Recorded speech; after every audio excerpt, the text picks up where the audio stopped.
নির্বাচন, এখানে হার জিতের বিষয়, মাঝামাঝি কিছু নাই। কিন্তু আপনি জিতবেন না হারবেন, এবং হার জিতের উপর নির্ভর করছে আগামী দিনে আপনার সংসদে যাওয়া, সরকার গঠন করা।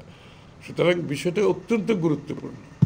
আমরা দেশের দলের ভিতরে দলের বাইরে যাদেরকে এখানে মনোনয়ন দেওয়া হবে, যে সে যাতে নির্বাচনে জিতে আসতে পারে, এই বিষয়গুলো তো বিবেচনা আমাদের দলের মধ্যে যেভাবে বিবেচনা হচ্ছে, আমাদের সাথে যারা যুগপৎ আন্দোলন হচ্ছে তাদের বিষয়গুলো বিবেচনা করা হচ্ছে।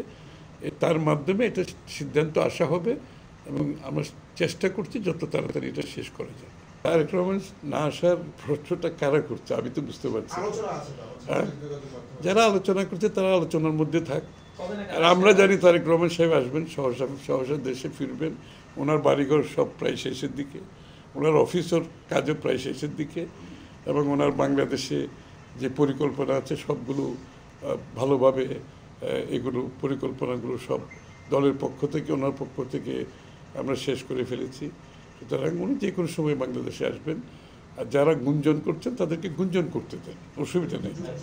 গুঞ্জনেরও তো কিছু লোক লাগে বাংলাদেশে, তো তাদেরকে গুঞ্জনের মধ্যে থাকতে দেন। এটা এবং গুঞ্জনের পিছনে যারা অন্য চিন্তা আছে কিনা সেটাও আমি তো জানি না। সুতরাং এই সমস্ত গুঞ্জনের উত্তর দেওয়ার আসলে কোনো মানে হয় না, এটা শেষ।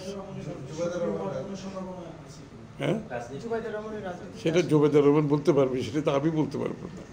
আমরা জানি যে তারেক রহমান সাহেব দলের নেতৃত্বে আছেন, উনি দেশে ফিরে আমাদের নির্বাচনী নেতৃত্ব দিবেন। আশা করি জনগণের আমরা যদি সমর্থন পাই, আগামী দিনে বিএনপি যদি সরকার গঠন করে, উনি প্রধানমন্ত্রীত্বের, ওনার নেতৃত্বে মন্ত্রিসভা গঠন হবে, দেশকে সামনের দিকে এগিয়ে নিয়ে যাওয়ার যে বিরাট প্রত্যাশা আকাঙ্ক্ষা আছে সেটা আমরা পূরণ করতে পারব।